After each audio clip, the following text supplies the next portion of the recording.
Good day, everyone. I'm Rollin McCraty. I am Director of Research at the HeartMath Institute. And today we're going to talk about global coherence, what it is, why it's important, and how to play your role in creating a better world. So first, let's talk about a little bit about coherence. That often comes up as a kind of a question. And most people, I think, have sort of an intuitive understanding of coherence. And if you look it up in the dictionary, the first definition is usually about the quality of somebody's speech or writing. Hopefully I'm able to put my words together today that convey a coherent meaning. So the sentence is greater than the sum of all of the words.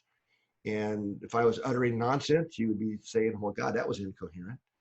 And in some similar ways, that is also related to how the word coherence is used in physics. And when we talk about coherence from a science or physics perspective, it's almost always in the context of describing the behavior of a system, or especially complex system, that has lots of parts that have to work together, and hopefully in a harmonious way. So it always implies that there's harmony within the system, if we're talking about a coherent system, that the individual parts within the system that make up the wholeness have to somehow be connected and communicating with each other, and that there's stability. And coherence also implies efficient use of energy. So when we have a coherent system, it's like clearly living systems like us and all life is, that's really what it implies. Now we can be at various levels of coherence or harmony within the different systems. I think that's kind of obvious probably. So those are kind of key concepts. And coherence is, think of it as a big umbrella term that also embraces a lot of other things that we can measure scientifically. And these are terms like entrainment, synchronization, for example, synchrony, are all terms that are kind of enveloped in this concept of coherence. That would be more specific aspects of it. Now we can use, with back here at the HeartMath Institute, we use coherence in three different big domains you could think of. So personal, in other words, in our personal bodies and our personal systems, what's the harmony within the systems of the body? How well are we able to self-regulate ourselves, our mental emotional capacities, physical, the whole system as a wholeness is what we really mean by personal coherence.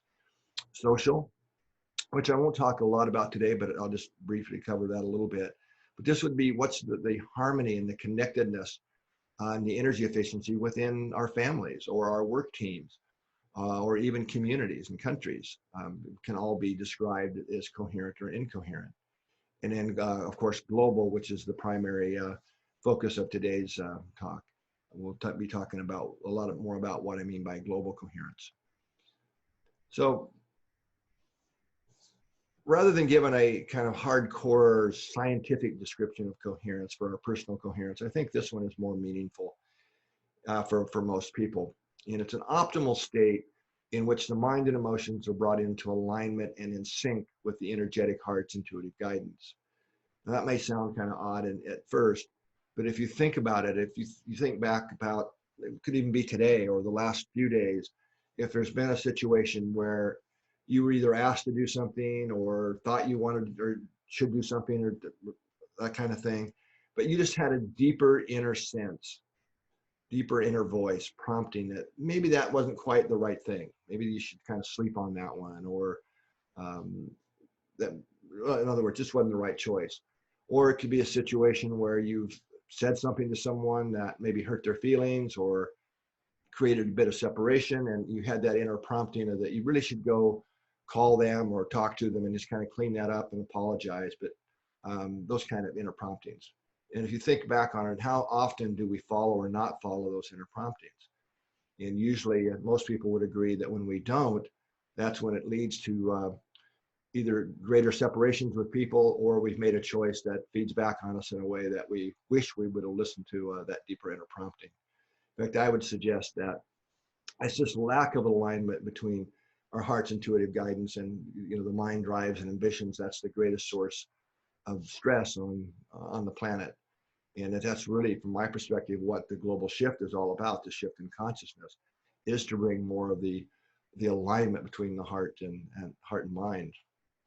Now, if we talk physiologically, could do another presentation on all the physiological measures that literally reflect increased harmony and order and coherence in our bodies. But it's basically when we practice being able to shift into and maintain more coherence, it creates a cascade of neural and biochemical events that benefit the entire body. But it's especially our mental and emotional stability. So when we get to heart and brain in coherence, which I'll show you what that looks like shortly, really the brain is the big winner. We perform much better, and I'll go into just a brief thing on some of the detail there. So heart and brain are the most interconnected systems in the body in terms of the way they communicate, and they're wired together through what's called the autonomic nervous system. And the second statement on this slide may sound like some new big discovery, that the heart sends far more information to the brain than the brain sends to the heart. Well, in fact, it's not. This has been known since at least the late 1800s, and this is basic neuroanatomy when this is known. I won't go into a lot of detail here just because of time, but this is a well-known fact in terms of basic anatomy. And the last statement on this slide, that the patterns in the neural signals that the heart is sending to the brain, they literally go to every major brain center in the brain, and they affect the brain centers involved in perceiving the world, in our emotional experience, how we feel, and our capacity to self-regulate.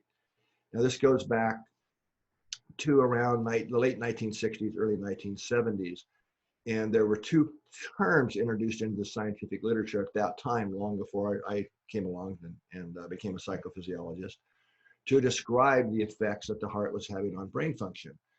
And those terms are cortical, top part of our brain, right, that we get paid to go to work for, cortical inhibition, and cortical facilitation.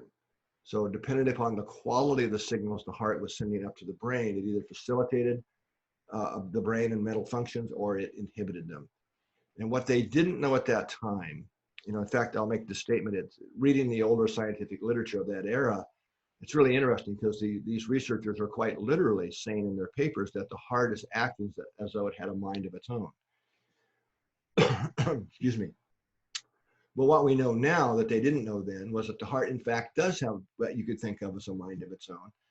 And it has its own neural structure. And the field that studies this is called neural cardiology. And there are a number of neurocardiology research groups all around the world. And their work has profoundly affected the way heart surgeries are done, and a lot of understanding of psychophysiology. Technically, it's called the intrinsic cardiac nervous system. And then it was nicknamed the heart brain by the field of neurocardiology. That wasn't us at HeartMath that coined that term, heart brain. And they mean this literally. So these neurons, these neural structures in the heart, have all the properties to really qualify as its own functional brain. So they have memory, both short and long-term memory, neuroplasticity, neurogenesis, and all these types of functions. So we now have a lot more understanding for what was observed many years ago.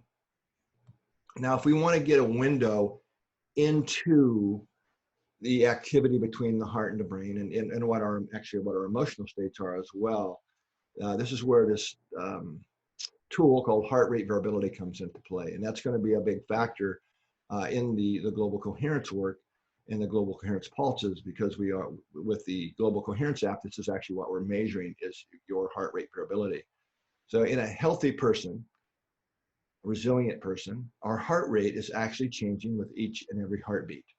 Now that may sound kind of odd, but so recall heart rate. What heart rate simply is how many times did the heart beat in a minute? Okay, so we all kind of know what that is. But in reality, if you look a little closer, our heart rate is changing with each and every heartbeat. And that's what you're seeing here on this figure. So this red line on the bottom of this graph is the electrocardiogram. So each one of these big spikes is the contraction of the heart, the ECG. And what we're measuring now is the time interval between each and every consecutive pair of heartbeats. And that's called the interbeat interval in time. And then you can convert that interbeat interval to what the heart rate in beats per minute equivalent would be. In other words, if all the heartbeats were the same as that, it would be, in this case, between these two heartbeats around 65. The time between the next pair is a little shorter. right? A little closer together, so that's up around 70 and so on. And over here around 15 seconds, you can obviously see that there's more time between the heartbeats, right? So that's down around 50, and this is technically called instantaneous heart rate. Basically, when you connect the dots with the blue line up here, this is your heart rhythm. So if there were no heart rate variability, in other words, if the time between each pair of heartbeats was the same, the blue line would be a flat line and there would be no heart rhythm. So it's this beat to beat change in heart rate that really generates the rhythm of the heart. Now, there's a lot of important reasons that we want to measure this. One is that the amount of heart rate variability that we have, this natural variability, we have the most of it, there's more variation between beat to beat. In other words, when we're young, and it gradually gets less across the aging span. In fact, it's the best known measure currently of aging, of biological aging, is heart rate variability. And it's not just true for humans, it's also true for many other species as well. So the how much is really important. And if we don't have as much as we should for our age, that is widely used as a measure of risk of future health problems. But there's another even deeper level of heart rate variability that we are going to look into here, and that's what I call the pattern of the HRV. And that's what we're looking at here. And this is in fact what the Global Coherence app actually shows you at the personal level, is how coherent or incoherent your heart rhythm is. Now, these two graphs that you're seeing on this slide are from the same person, showing what the heart rhythms look like when we're feeling different things. So the one on the left, called incoherence, this is the type of rhythm that our heart's typically beating out when we're feeling things like frustration or impatience or anxiety, fear, worry, these types of emotions. And we tend to call these depleting emotions because they have a literal depleting effect in our bodies and our immune system and hormonal system. And what this is reflecting, this is the important part when you see these incoherent rhythms, and that is that the activity in our nervous system, in our higher brain systems and within our autonomic nervous system are out of sync. So this is a very energy inefficient state to be in, okay? So it's a literal measure of many different things in the body. So if we look at the one on the right where it says coherence, this nice sine wave rhythm, excuse me, is reflecting a much greater of harmony within the body. And just to have one cycle, one little cycle of that sine wave, keep in mind this is the variability. So there's probably 15, 20 heartbeats that occur just in one cycle. But what we see is this order over time emerge, this coherent rhythm. And this is what we naturally shift into, this type of a heart rhythm, when we're emotionally feeling, actually not thinking, this is really key, but the heartfelt experience of things like compassion, appreciation, these types of emotions. This is what our body is naturally feeling.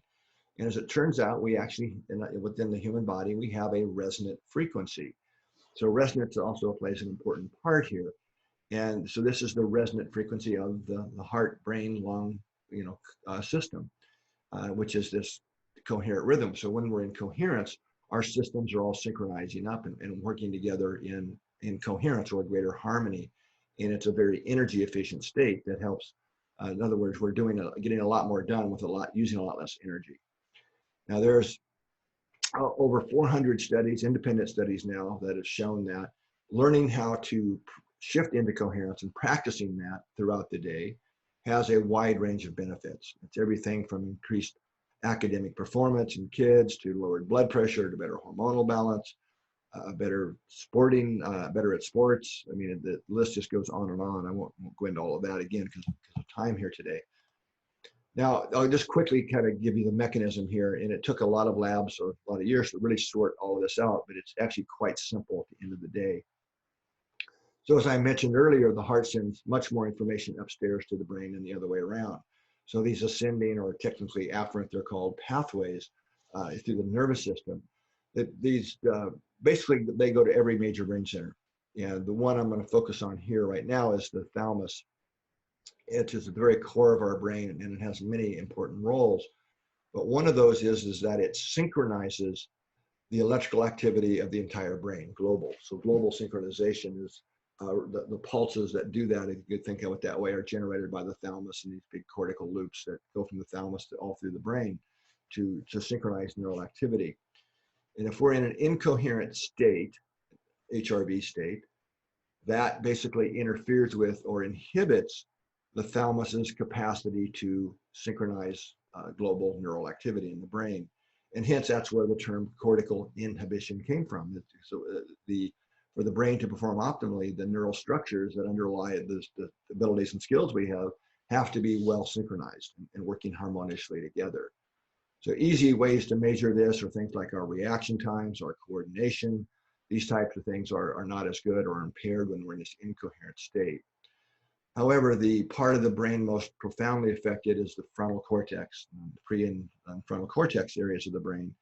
And one of my mentors, a guy named Carl Pribram, pretty famous guy that used to spend a lot of time here. He actually coined the term executive functions to describe this part of the brain, the frontal areas of the brain. And from what his perspective is what those areas of the brain really give us is the capacity of foresight. In other words, the capacity to understand and be aware of how our current actions affect the future, right? And that's very different than memory of hindsight, to really be able to understand and look into the future. So those are things like discrimination of appropriate behavior, being able to plan, set goals, abstract thinking. These are all under that umbrella of foresight. So this is where it gets pretty simple, that the neural machinery that underlies those abilities has to be well synchronized to perform optimally. And incoherence or desynchronization affects those the most profoundly, okay? So on the other hand, when we're able to shift into the coherent rhythm, those signals go up, they facilitate the thalamus's capacity to synchronize global activity so that all of those same capacities and functions are actually enhanced even above and beyond our normal walking around state. Because in reality, we're somewhere in between the two as we go about our day. But if before making an important decision, it's always a good idea to just take a moment, use a technique, shift into coherence, and then really get our mental capacities facilitated and our emotional stability really settle down, so we're not just doing reactive decisions as well. So it really, getting the heart in coherence, the brain is the big winner. You know, this is a whole presentation just in its right to really go into this more deeply, but just wanted to give you some of the basics. And I won't go through all of these, but these are just a few of the benefits of practicing coherence. Again, most of this is all independent studies at this point. And I think one of the most important ones on here, or there's really two that I would like to highlight, and that's the first one and the last one. The capacity to maintain our composure during challenges. I mean, it's easy to kind of be in the flow and in charge of ourselves and feeling good when, if we're driving, let's use that analogy, when all the traffic lights are green and we pull up to where we're going, and there's a parking spot right in front. As my wife says, the parking angel's out, you know, and so on. But it's when we hit the traffic jams. That's when most of us, whether we're conscious of it or not, start shifting into a different state, right? It might be impatience or frustration. I mean, even if we're not beating on the steering wheel, we're still having those emotions. And it's important here because it's the emotions that run the show. They're what drive the physiological activity in our body far more than thoughts do. And this is so easy to prove in the lab here. So once we start feeling the frustration and so on, that creates a cascade of at least 1,400 biochemical events. And then the second one here, it increases access to intuitive intelligence is the other, I think, of the two most important ones that we're talking about here. Now, I can't help but just zero in on this age of the coronavirus and talk about one of the studies we did back in the mid-1990s. That's very relevant for today, and it kind of ties into what I was just saying. So in this study, we measured a group of people, I forget how many, some 20 or 30, somewhere in that range. And we measured what's called salivary IgA, which is the first line of defense in our immunity, so in our immune system. So this is the one that's most strongly correlated with having protection against actually viruses and flu, influenza, these types of things. So it's a really important part of our immune system. So we measured we did this in a counterbalanced way. Again, I don't need to get into all the details here, but so we had the group come in, measured their IgA levels, and then we had them get frustrated or frustrated, angry, by just self-recalling something that made them frustrated or angry, and actually just trying to feel that for 5 minutes. That was all they did. And then we had them kind of go about the rest of their day while we measured their IgA levels every hour thereafter. Okay, that's the red line. So we see right after the 5 minutes of experiencing frustration and anger that there's a little bump, non-significant bump in the IgA, and that's due to autonomic outflow increasing and so on. But look what happens in the next hour and the hours following that. So there's a strong and significant suppression of this first line of defense in our immune system. Now, when the group did the same thing, only this time, instead of getting frustrated and angry, we actually had them feel compassion and care for someone in their life, something, but really just try and feel that feeling for 5 minutes. Now we see a much larger jump, in fact, a significant, statistically speaking, jump in the IgA immediately following that. But then what you see is a general rise in IgA throughout the rest of the day. So we're really enhancing our immunity. So of course, there's going to be a lot of fear and concern. In fact, we talk about managed concern versus fear in some of what we call our care focuses. So of course, we want to be concerned and take the proper precautions in these times. But if we let that go into fear and too much fear, we're really suppressing the thing we need most, the first line of defense in our immune system. So compassionate latitude, I think, is very much related to this. And this is something that really helped me, because compassion for some people we can be compassionate, and we, give some money maybe to the homeless that we're walking by, and different things like that are truly compassion. But the energetic feeling and really the felt experience of compassion can sometimes be a bit abstract. And our founder, Dr. Childrey, actually added latitude, compassionate latitude, which really helped me personally. I think I hear this from a lot of people. But basically, when we have an attitude of compassionate latitude, it includes things like being less critical, more patient and tolerant with each other, right? It doesn't mean we have to agree with others' perspectives or their behaviors, but we can, cut them a little slack, and kind of realize that a lot of the things that are upsetting us or triggering us, if we're really honest, are probably things we've done in the past ourselves, or will do next week or next month, right? So basically just having an attitude of compassionate latitude, especially during these times of the shelter in place and different things going on, but not just this. I mean, it's a very helpful thing to keep in mind. Okay, so I'm kind of shift gears here now into more of the social global aspects of this, and kind of the theme of the talk today, which is, what am I feeding the field? So to understand what we mean by this, when we measure your electrocardiogram, in other words, you put electrodes across the chest, or the same thing on the brain, you put electrodes to measure your brain waves. What we are measuring is electricity. So the electrocardiogram I showed earlier, that is measuring the electrical impulses produced by the heart. And whenever there's current flow, we produce a magnetic field. And one of the qualities of magnetic fields is they radiate outside of the body. They go right through things. In fact, this is the same magnetic field that I would use in my cell phone here, that we all use to carry information, right? The voice, the text message, picture, whatever. It's the electromagnetic field, but the magnetic component is what goes through the walls and carries the information from our phone to the cell tower. And this is why our phones work inside of buildings or inside of elevators.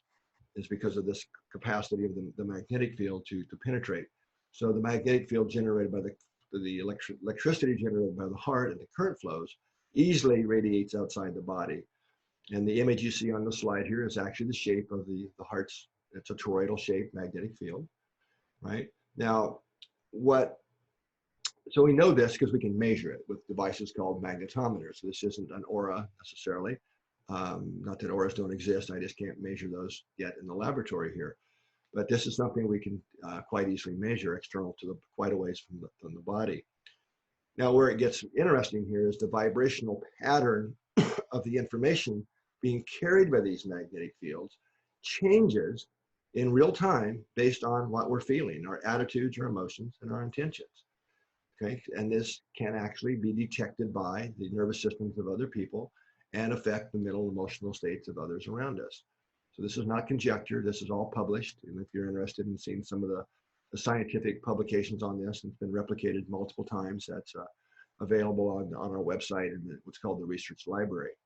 So basically, you can think of this as our personal field environment. This is a literal, measurable field. Now, as I mentioned, we can measure this. That's what I'm just showing you here. In this slide, I'm not going to go into a lot of detail here. In fact, I used to be a communication engineer, was my career before I became a psychophysiologist 30-some years ago. Used to work for Motorola. And using almost the same techniques that I would have used back then to decode or demodulate the information being carried by a radio wave, right? This we used and just applied those to the magnetic field produced by the heart. And quite clearly, you can see that the patterns of vibrational information or emotions, basically, are present and being carried by, just like a cell phone would, to carry the information, our emotional state. Probably much more information about our physiology and is carried by this field, which we haven't been able to quite nail down yet. We haven't really tried either, but for sure our emotional states is being carried in these vibrational patterns. So these are called frequency spectrums, and you can see quite the main point here I need to make before I get too detailed here is that they're different. So appreciation on the left looks quite different than anger. So that's the main point, that these are different information patterns. And if you have the right stuff and the right equipment, you can actually wire yourself up and watch all these patterns change in real time as we change emotional state. So it kind of gives us now the scientific basis of a lot of the sayings that are just inherent in our language, right? We know this. Sayings like, God, the tension was so thick, you could cut it with a knife, in the air and so on. Or it just feels really good to be around certain individuals. So I did mention that studies have been done. Here's one, and this was a PhD dissertation study, actually. It was an independent study. And what this researcher did is he had 40 people, and he divided them up into groups of 4. And they were basically studying around a table. So they were within each other's personal field environments. Not that that matters, according to more recent studies. And he had them wired up to devices, at physiology to measure their electrocardiograms and heart rhythms and so on. And 3 of the 4 had been trained 2 weeks prior to the experiment taking place in how to shift into coherence, and had one of the devices to actually measure and feedback your coherence level so they could practice. Maybe they'll make that shift right in real time when they were asked to. Again, I won't go into all the details here. It was a fairly complex protocol, but basically the 3 people were randomly signaled when to shift in and out of coherences with different intentions and so on. And what was the main outcome measure was what's happening to the 4th person who didn't know what this was all about. They were naive to the real purpose of the experiment. And kind of the answer to that is on the bottom of the slide there. Not every case, every time, but across the whole study, it was a highly significant effect. That when the other individuals in this group became more coherent, it had a literal lifting effect on that other person, measurably. They also became more coherent. Okay, so that was kind of, now in this study, he also looked at the synchronization, the heart-to-heart or heart rhythm synchronization between the various combinations of all the people around the tables across the 10 groups, and found some really interesting results. In fact, that they were synchronizing, and that the degree of synchronization, where they literally synced up with each other, was directly related or significantly related to how well they knew each other. In other words, the emotional connection between them, and also their capacity to maintain a coherent state were the 2 main significant factors in predicting how in sync people were at the group. Now that we've carried that research on a little bit farther, and this is a group of some data from a group of 20 people that I'm showing you here. I'll just very brief here. And this is an experiment where we looked at this group just using the heart lock-in technique, which is one of the HeartMath techniques, to basically radiate love and care to the planet, the planetary field environment. And then we also had them send, with intention, heart energy, coherent heart energy, to a specific other person. And of course, they were more coherent in both situations. But what we found is that when they specifically connected with and sent heart energy to another person in the group, they were all these 20 people in a big, large room, were all being wired up at the same time. is that they became more synchronized with, not only did they become more coherent, but in this case, they also became more synchronized with each other to the pairs. And in fact, it's an amazing degree of synchronization that you see here. I would never have thought this, that we would see this level of synchronization. And that's kind of shown on the right side in the what are called power spectrums, showing the frequencies of the rhythms over this time period of the pairs of individuals in this case. So just again, kind of amazing stuff. So this heart-to-heart synchronization is real and it's measurable. And I'll just say a kind of maybe for a future presentation, this is also work now being done that's finding this same kind of thing can happen even non-locally. I mean, even hundreds to thousands of miles apart. So when we connect in the heart, there is an energetic connection. There has to be some type of again, for coherence, the parts have to be in communication for coherence to occur and for synchronization to occur. So we'll get a little bit more into at least one possible mechanism of how that might occur in a few minutes here. So bottom line, what I might have been saying here is that even a few people, when we are in a coherent state, especially, and when we're really radiating these heart qualities, right, to others and into the environment, it can elevate the interactions that are going on. It can uplift the vibration that facilitates more connectedness and alignment. And we see this all the time in many different contexts. So really, it matters what we're feeding the field. Now to shift a little bit more into GCI, or the Global Coherence Initiative, thought it'd be good just to share our original mission statement with you. And so the Global Coherence Initiative was founded, oh, I'm horrible here with past, but about around 12 years ago, it might be a little bit more than that now. And it's a science-based co-creative project to unite people in heart-focused care and intention, to facilitate the shift in global consciousness from instability and discord to balance, cooperation, and enduring peace. And I love what's happening now with the Global Coherence Pulse, where so many organizations are coming together now and uniting and co-creating and cooperating together. It's just been one of the visions we've had all along. So it's just wonderful to see this happening. And it is one of the signs of the shift is more collaboration and cooperation amongst organizations and people and groups around the planet. Now, there's two really main sides to the Global Coherence Initiative. One is the science, which is I'm primarily talking about today, and I'll kind of cover some of that. I certainly can't go too much in depth today. But also the other half is really the training and working with people to how do they become more coherent, right? So we also focus a lot on that, because it's what I'm going to be suggesting here today is that we live in a giant feedback system. The Earth's energetic systems and fields that we can measure affect us, but we also affect the field. So we have to be really working on both levels, you know, what being quite self-aware of and responsible for what we're feeding the field, but also kind of down here on Earth in a certain way, really helping other people understand this and learning tools and techniques to be able to make their own shifts, to become, to awaken their own hearts and help awaken the heart of humanity in a way. It's really another aspect of our mission. So two things that we're doing during these times to really help with this side of the Global Coherence Initiative, and basically I work at the HeartMath Institute, is one of our key programs that we had developed to launch this year is basically called the Heart Smarts Adventure e-learning program. This is an awesome program. Anyway, we're giving that away during these times. So we've targeted, we say 100,000 coherent kids initiative. And we're already up, I think, 90, I heard yesterday, 93,000 kids have now gained access to this. But of course, we'll give away more than 100,000, but we'll continue to do this through the whole coronavirus situation. It's a perfect thing for parents that are having to do homeschooling or be involved with the kids now to be able to, a program that they can, again, it's e-learning based, kind of self-paced for ages 4 to 6 and up.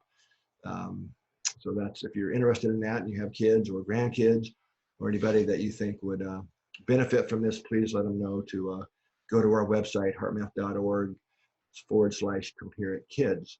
And we're making that available. And the other thing that that the HeartMath Inc. group is doing which is a separate organization from the Nonprofit Institute, is one of their key products for the year called the HeartMath Experience, which is a 90-minute video series that really teaches the HeartMath tools and techniques and how to actually use those in daily life, is also being given away now during these times. So really I recommend that for actually learning the how-to of the HeartMath system. And for that, you also go to heartmath.org/HeartMath, HME for HeartMath Experience. So hopefully you will download those and let people, please help us get the word out. Okay, so the Global Coherence Initiative, I've kind of recently simplified our kind of scientific hypothesis to make them a little more people friendly and taking them out of the science, quite as rigorous science language.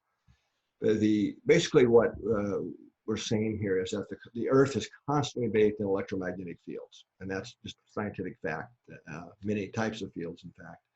And these, what I'm suggesting here, and we're suggesting at the Global Coherence Initiative, is that these fields quite literally connect every living organism on the planet, us included. Right? We all live within these fields, and fields within fields. So we're all living in this common vibrational field, and each of us contributes our own vibrations to that field, whether they're the depleting or the renewing, which is positive or negative, to the field. And this really has so much to do with our thoughts, feelings, and interactions, but especially our emotions. They're the big drivers here of what we're feeding the field. So this suggests that when large numbers of people can get together in a heart-centered state, heart-coherent state of love, compassion, and similar regenerative emotions, that generates a more coherent field environment. We know that locally. We can measure it, right? But I'm saying here, suggesting that we are coupled to the Earth's larger fields, which I'll describe what I mean by that in a minute. And so we're putting a coherence pulse into the field environment. And we certainly want to pulse the field, right, which we're doing with the Global Pulse, the Global Coherence Pulse, but we also want to be aware of what we're doing in between where we come together and do the pulses, because we're always connected to and always feeding the field.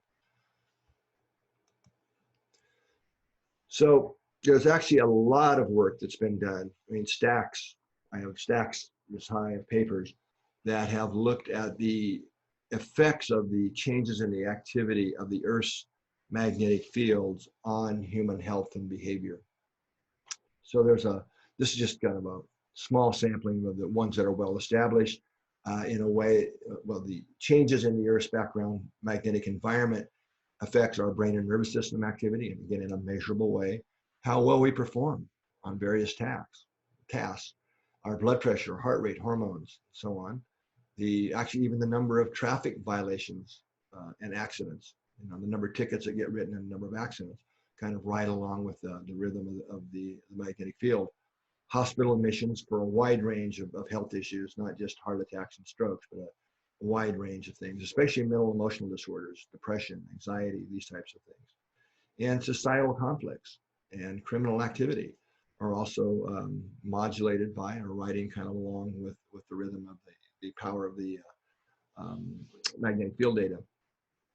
And importantly, of all the body systems that have been studied, and a lot have been looked at, it's the heart rate variability of the rhythms of the heart that are most strongly affected and mostly synchronized to the rhythms in the magnetic field. And kind of the father of what's now called the field of helibiology, helo meaning sun in this case, is Alexander Chesovsky.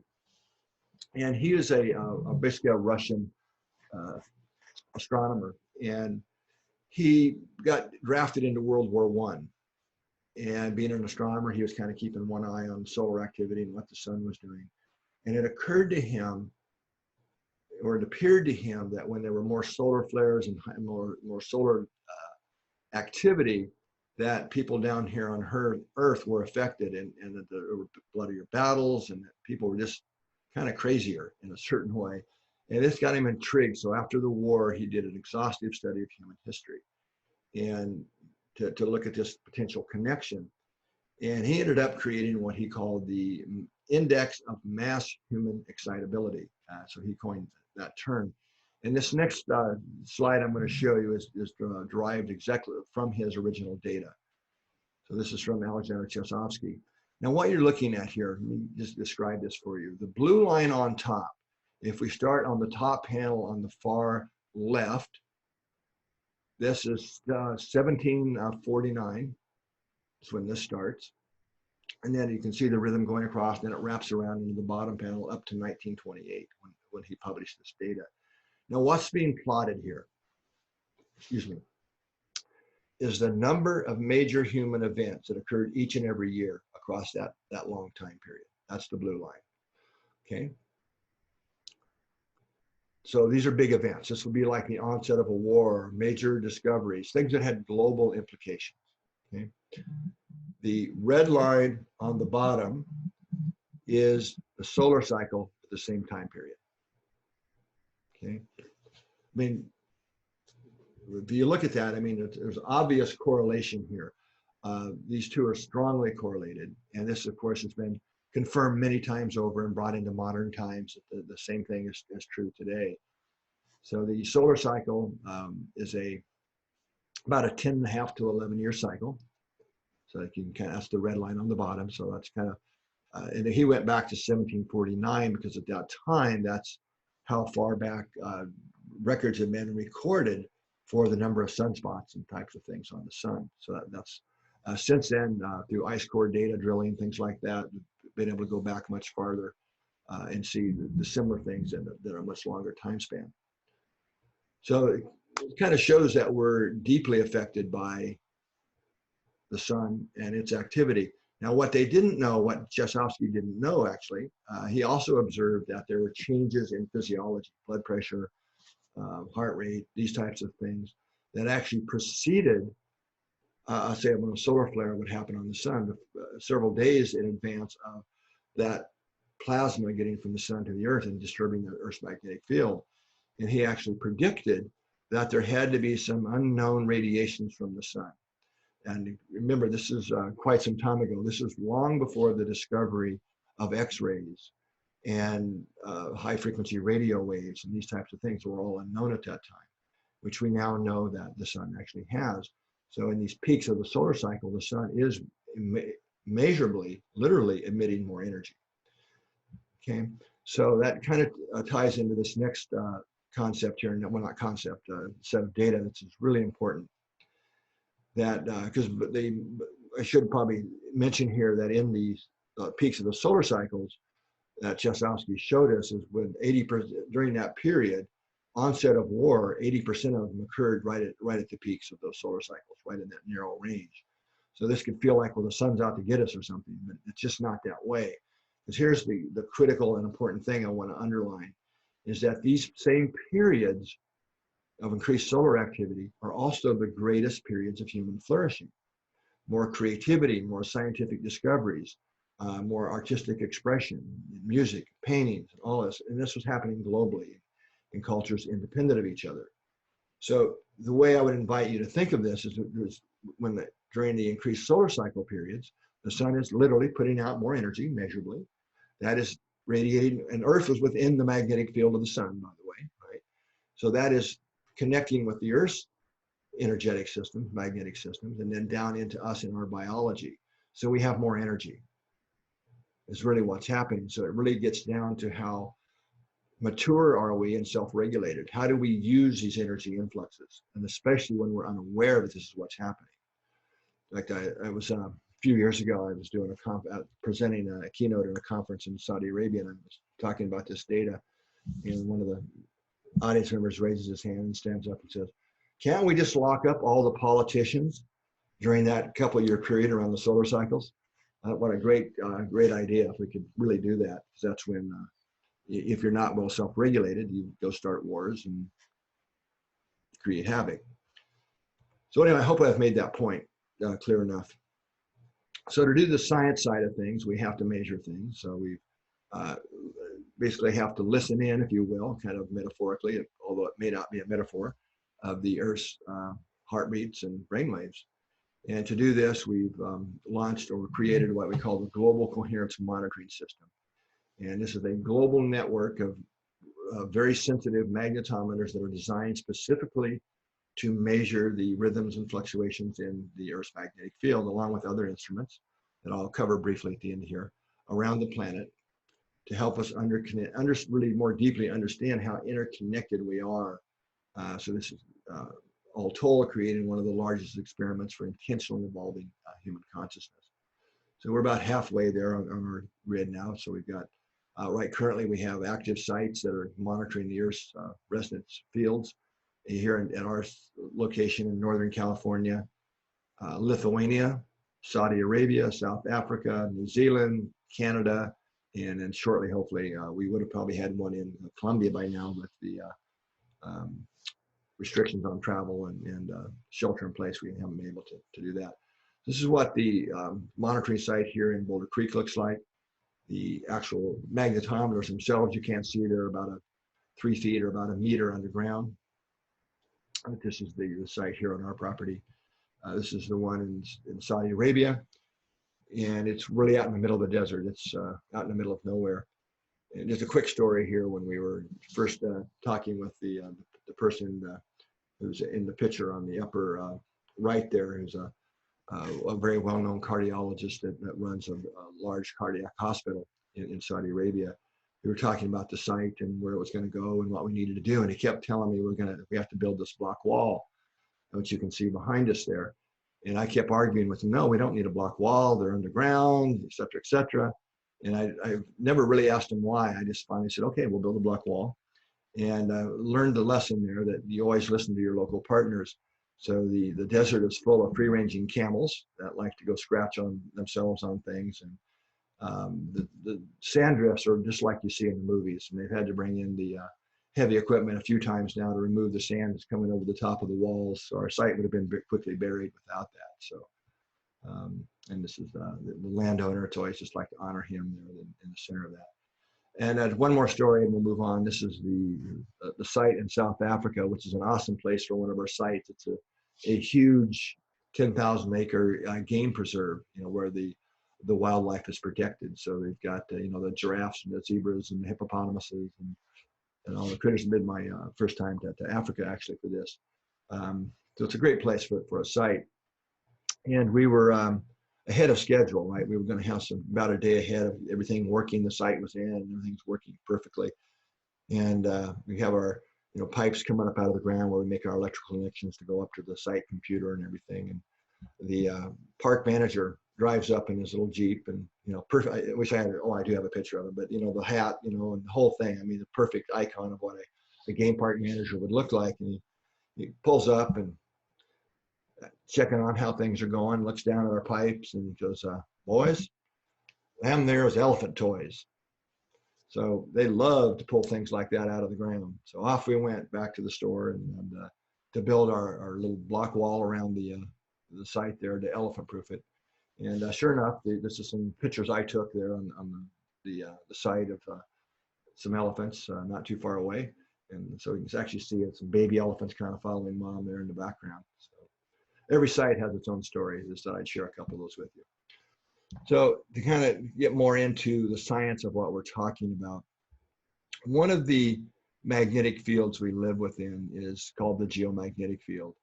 And that's the thing our compass is tuned into, what gives us a north and south pole. And we certainly want to have a magnetic field. It's the magnetic field of Earth, geomagnetic field, that protects us from so much. And without a magnetic field, Earth would turn into Mars very quickly.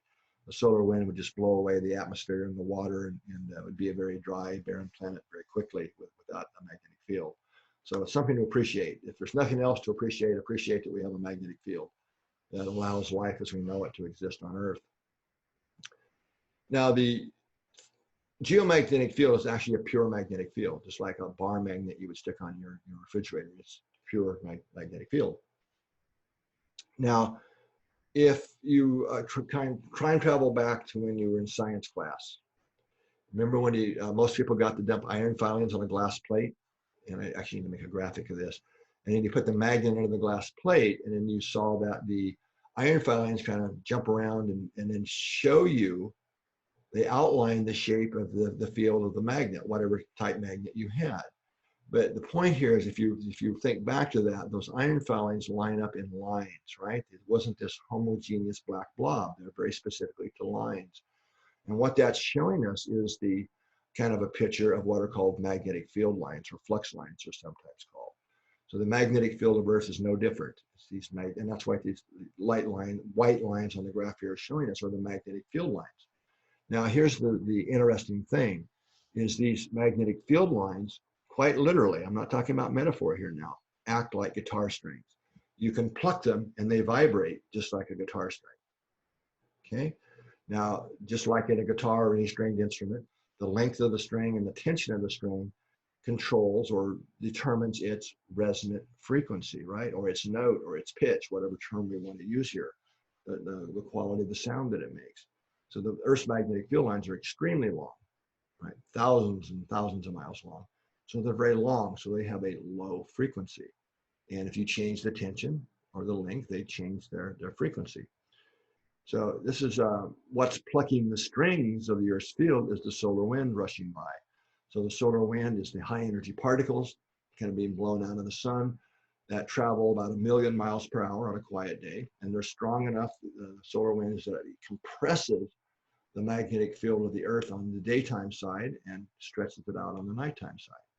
But, you know, remember, Earth is turning in all this, and so is the sun. So you have this complex interplay, complex dynamics within the solar wind and the interaction between the Earth's magnetic fields and the solar wind. But simply said, as the solar wind is coming by, it's plucking the strings of the Earth and vibrating the strings.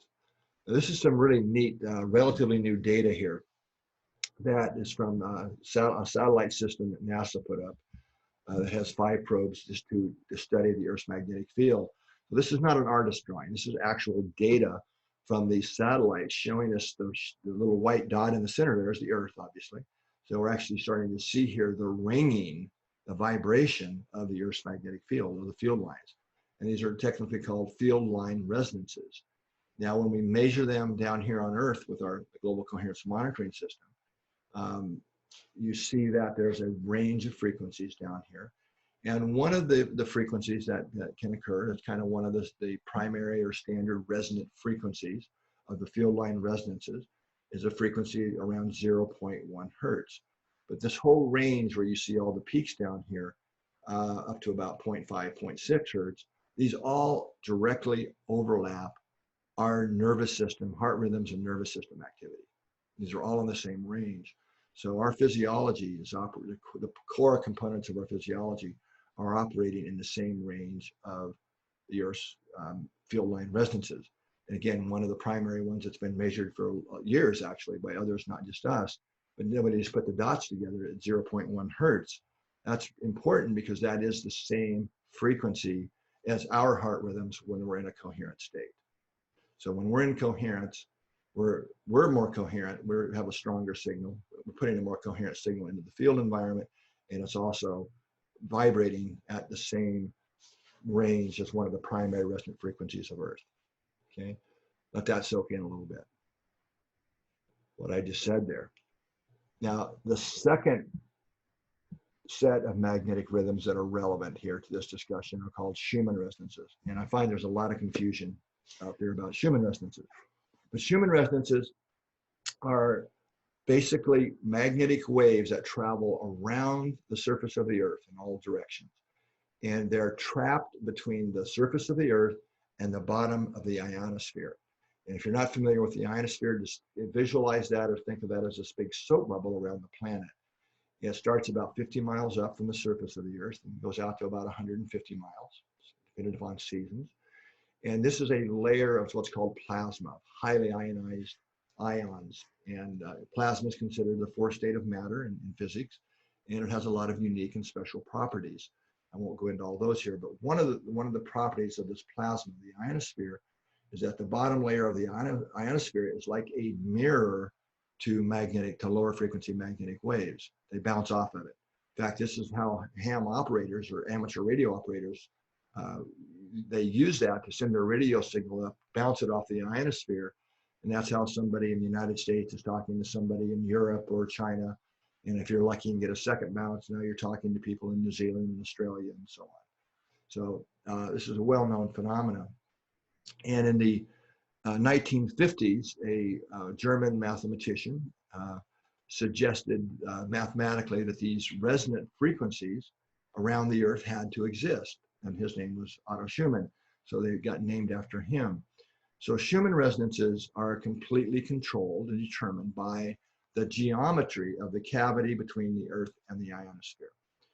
And there's 8 of them, as you see here. This is a spectrum of Schumann resonances. That 7.83 hertz is the first one, and 14, 20, and so on. And then the 8th one is actually 59 hertz, which is hard to see because of the power grid, the 60 hertz power grids.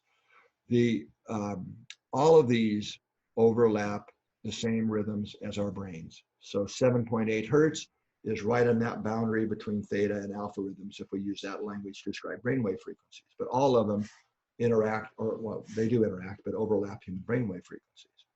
So hope you understand what I just said here. So we have 2 different magnetic systems of the Earth, and our physiological rhythms are vibrating in the same frequency range, hearts and brains.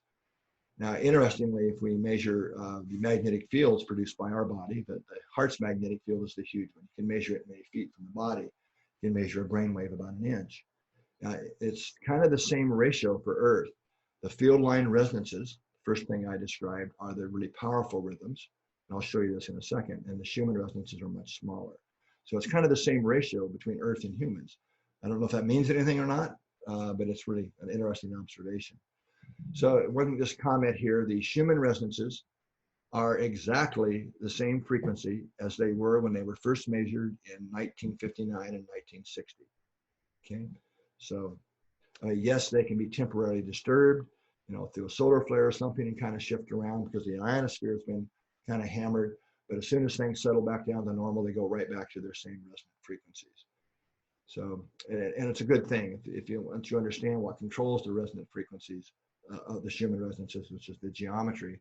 And the ionosphere is really important for life on Earth as well. It's a whole other shield that protects us. So we really don't want that to change its geometry. Okay, so this is just briefly, these are the magnetic data from different sites around the world. So California, New Zealand, and Canada here.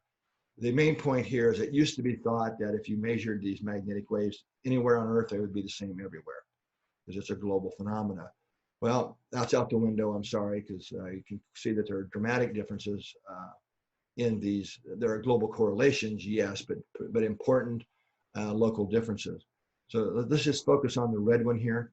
That, what you're seeing, that big wave, that big kind of sine wavy looking thing, that is a field line resonance. That's one of the magnetic field lines vibrating like a guitar string.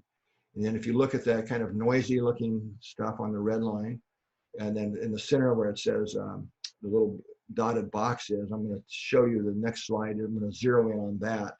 And that's the Schumann resonances. So you can kind of see the relative power difference between the field line resonances and the Schumann resonances here.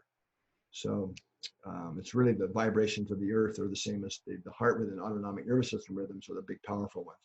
The Schumann resonances are important, don't get me wrong, and our brains do synchronize in and out of phase with the Schumann resonances. So there really is a coupling that goes on there in a measurable way.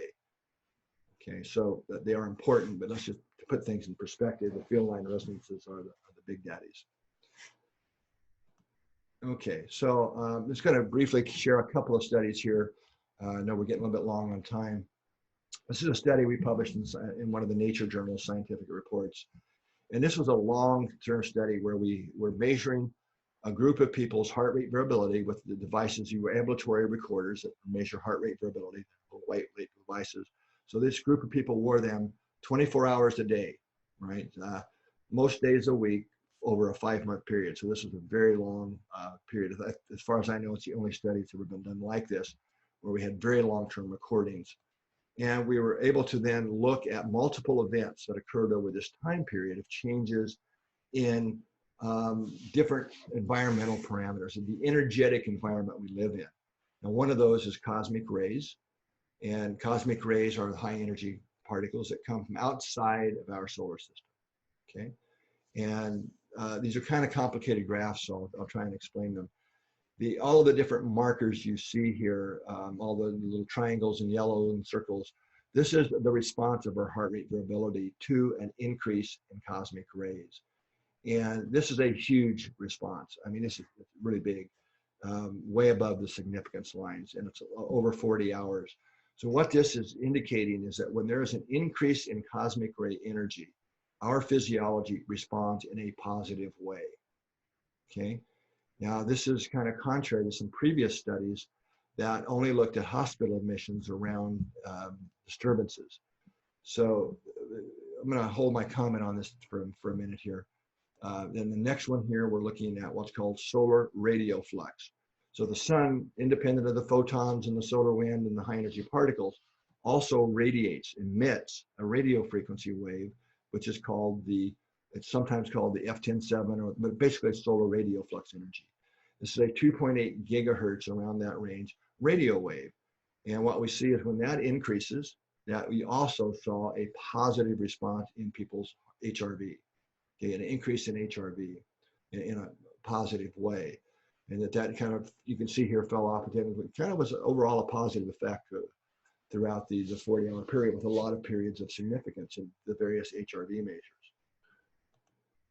Again, and here's the same thing for increases in the Schumann resonant frequencies. So this is the band of all the Schumann resonances, the power of them.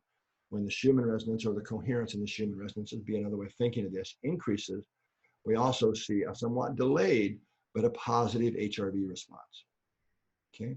So taken together, all of these, along with a bunch of other studies, I need to put this in context, what this is indicating is that these energy influxes, these magnetic influences, and cosmic rays and solar radio fluxes are actually energy sources, that our physiology has a way of absorbing and utilizing this energy.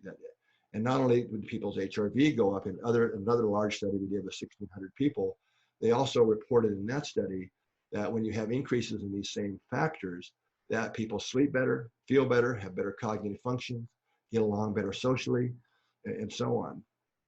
So it's a very different picture is emerging here.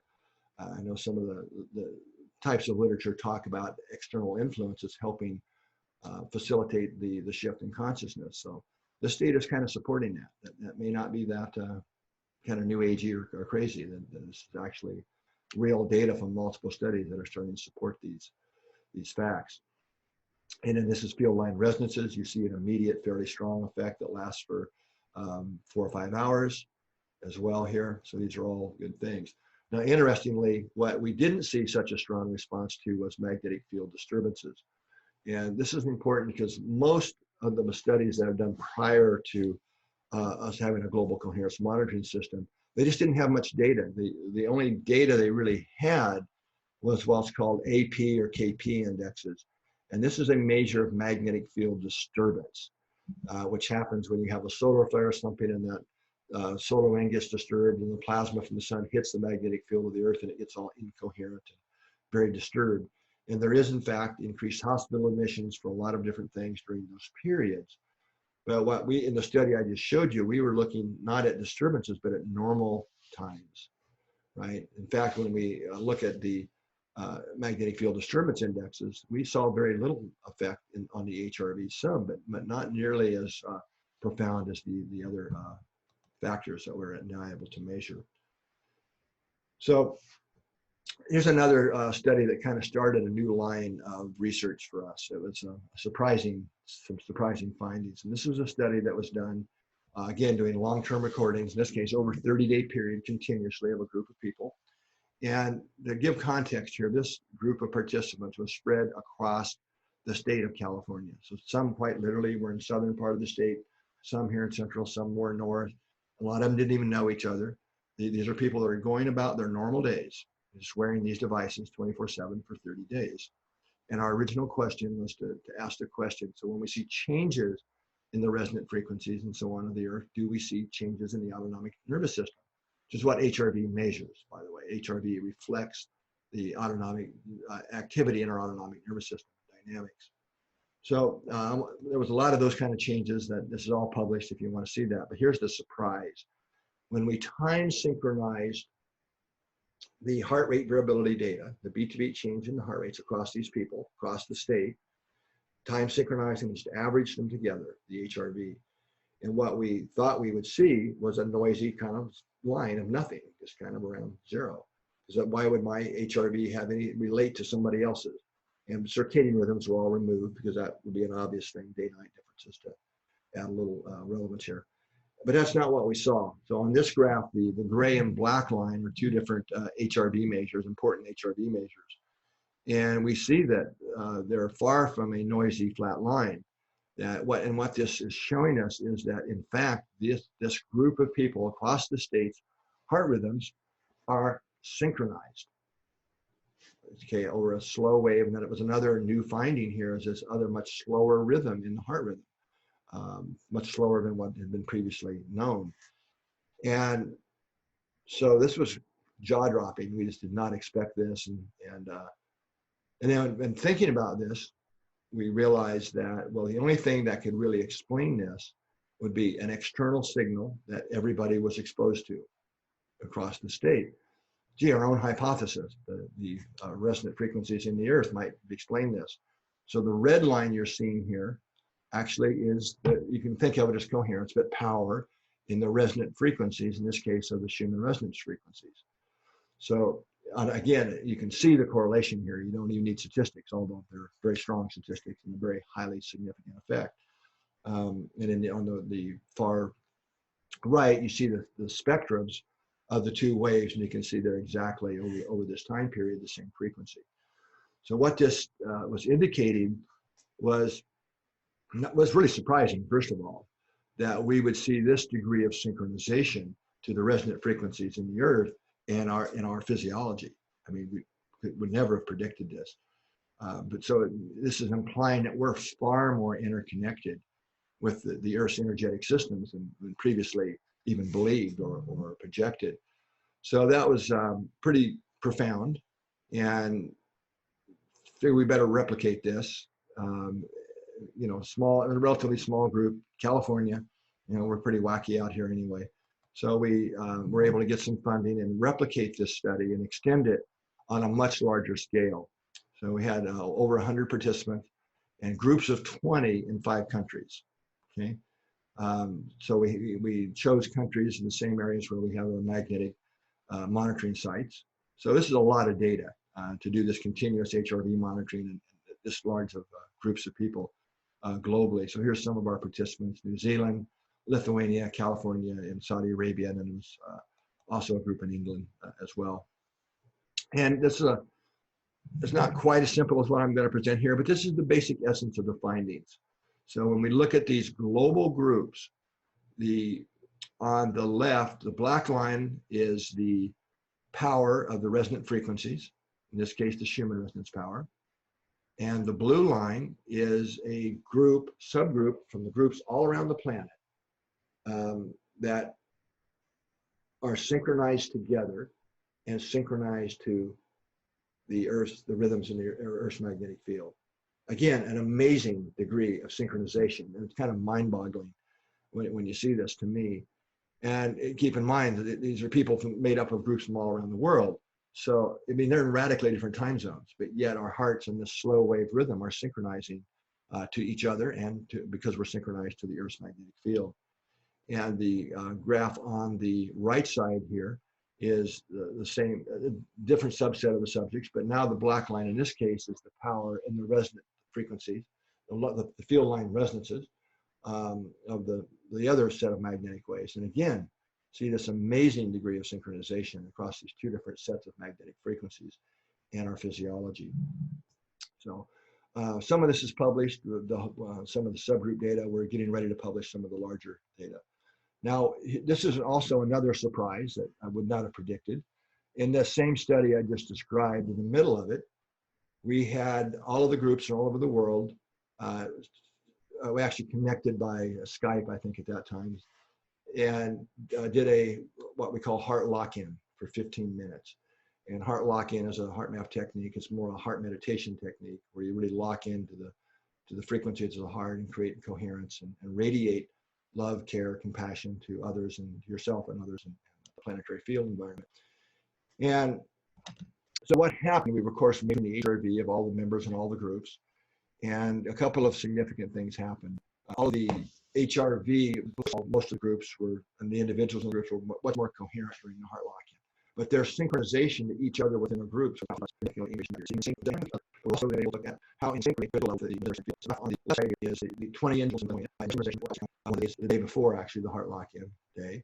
And the graph on the right is the degree of synchronization over the next 24-hour period on the day of doing the heart lock-in. Again, never would have predicted this. And the data from this particular group analysis is already published. That's why I'm showing it, but we are getting very close to publish this for all the groups around the world. And they all look the same way. So universally, all the groups, the individuals, except for one or two here and there, but look just like what you're seeing on this graph. So we became not only more in sync with ourselves and each other, but with the Earth's field from just doing 15 minutes of a heart coherent lock-in or meditation, increased our synchronization with the Earth's field for the next 24 hours. Okay, so, and there's a lot of studies now, I should also stay here, that indicate we want to be in sync with the Earth. Okay, there's a lot of benefits from that. Maybe another time we'll go into more some of the studies and more details there. Now, I mentioned earlier other scientific instruments, and one of those we're taking this over now, but it's called the Global Consciousness Project. A lot of you will be aware of that. This was started by Dr. Roger Nelson at Princeton about 22 years ago.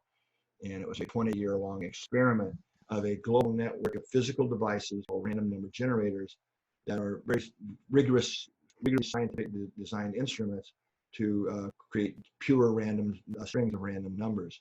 And to make a long story short, what this project has found, even though the mechanism isn't yet fully understood, that when something on Earth, some event triggers an outpouring of emotion, not in thought intention. This is very clear from the study. It's emotion that does this.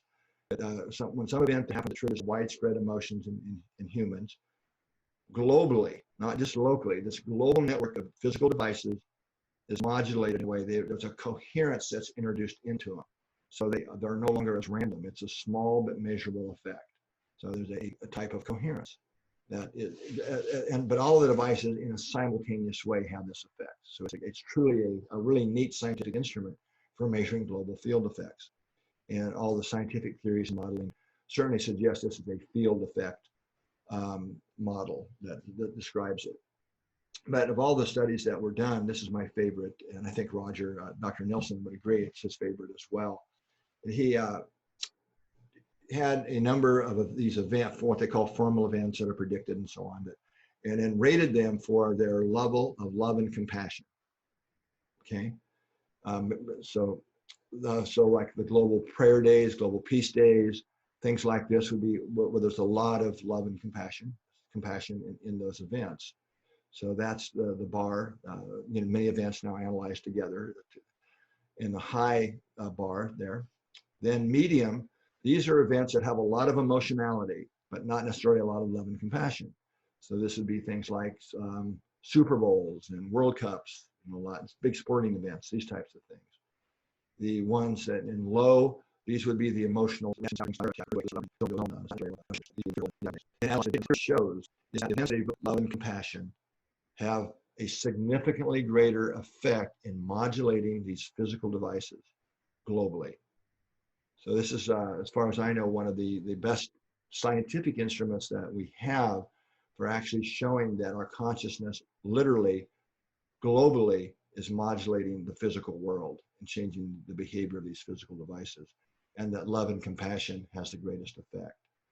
Now, this really ties in nicely with the perspectives from the Global Coherence Initiative, is what I'm basically suggesting here is that as we as humans become more coherent, and we become more coherent by becoming more loving and compassionate, that measurably gives us more coherent rhythmic activity and more coherence in our bodies.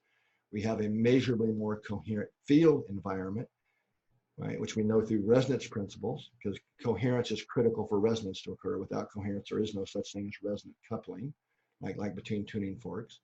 So as we become more coherent, we are more coherently connecting to the Earth's field environment and feeding that information into the larger global field.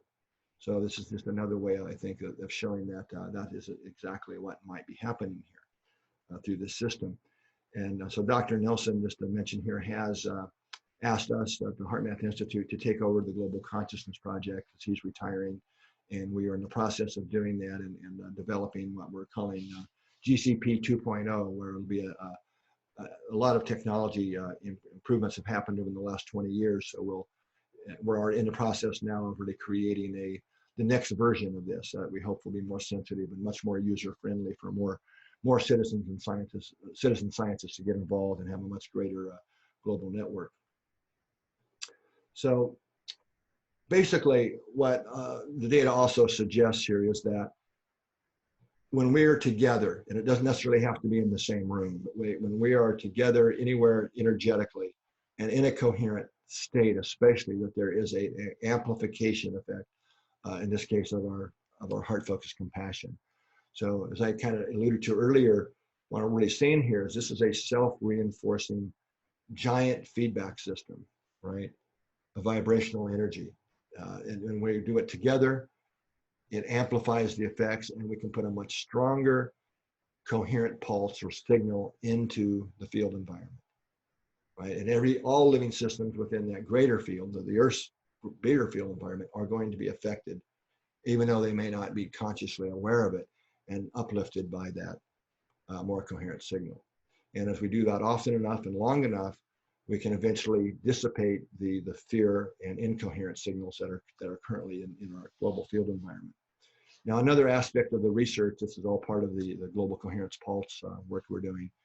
So there's the Earth's magnetic field monitoring, the global consciousness data, the random number generators, and we're also in the process of launching a global system for measuring the electrical potentials of trees. So I call this giving a voice to nature. And the reason that we're doing this is, I kind of said, all living systems are within the field. We can't escape it. Even if you're in the space shuttle, or the space station, you're still within the Earth's field. So trees are an awesome living system that make great research subjects because they don't run away and they don't mind us putting a couple of small electrodes in them. So what we're doing here is measuring the electrical activity of trees with these small little devices and electrodes you can see in the picture here. And as it turns out, trees have a very rich and complex electrical life with surprisingly high voltage potentials. They're in the same range as human heartbeats, and that these trees seem to be generating and having different patterns. So what we'll be initiating here is a global system to measure trees worldwide. And some lessons learned from the random number generator data, we know that it takes multiple events before you can make any conclusions. And you need to look at lots of devices. So in this case, we'll have lots of trees that we can look and see, is there a similar change across multiple trees globally that occurs in response over time to many different events? And then you can really build a very strong scientific case that is in fact the case, which we obviously believe it will be, but we still have to prove that. So here's some of the key research questions. Do the electrical responses in trees, multiple trees, correlate to events that trigger emotional outpourings in large numbers of people? Do trees communicate energetically over large distances? Are trees affected by human emotions? Right, so these are some of the questions we'll be asking. And the last one here is kind of interesting. Can trees help inform us of earthquakes? And there's a very solid scientific reason for believing they can. And one of our collaborators, a guy named Friedemann Freud, who is kind of the grandfather of pre-earthquake research, he was a very good scientist, has proven now that rocks under pressure, like in earthquake fault zones, can literally turn into batteries. And this is a completely new mechanism. I won't go into the details here, but are sustained long-term current flows that flow through the earth very rapidly and up to the surface of the earth. So trees having their root system into the ground make awesome sensors for really understanding the currents and voltages that are going on in the earth itself. So in our tree network work, we're doing two different looks at the trees.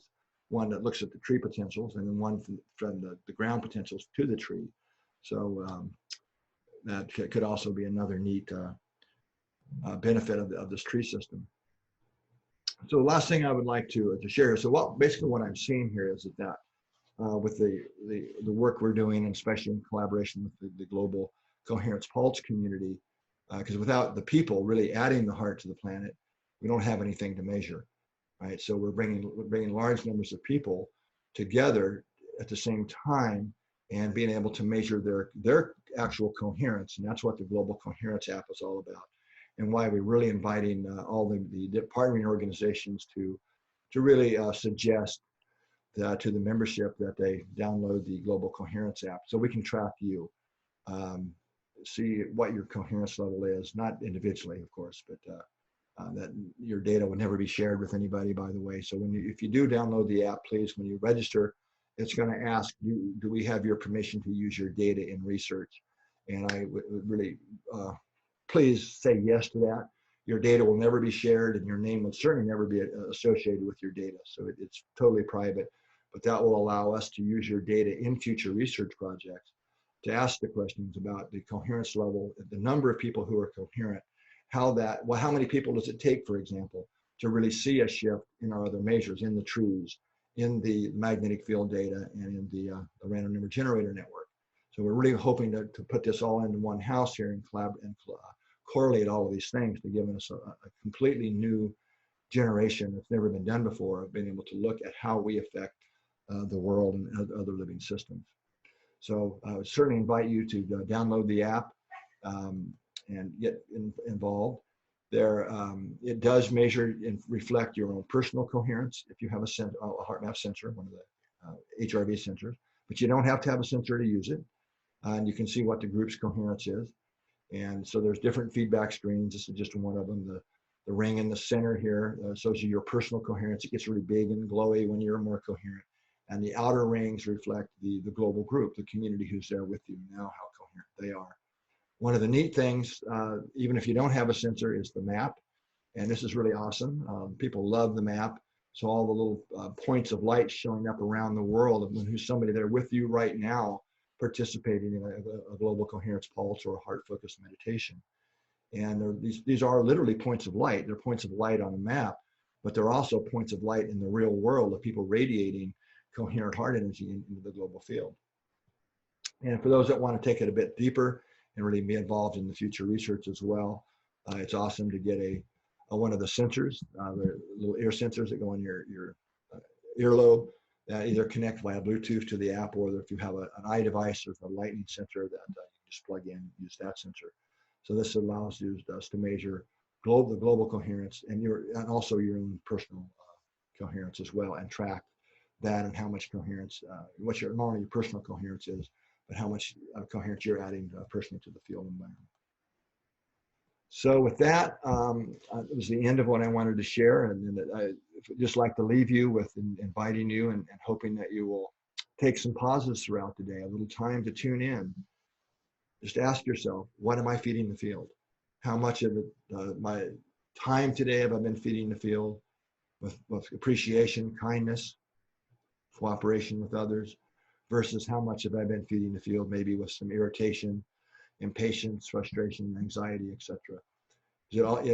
What I'm suggesting here is it all matters, and we're always all connected to the field. So I invite you to help us shift the field environment and become coherence builders. Thank you for your time and attention.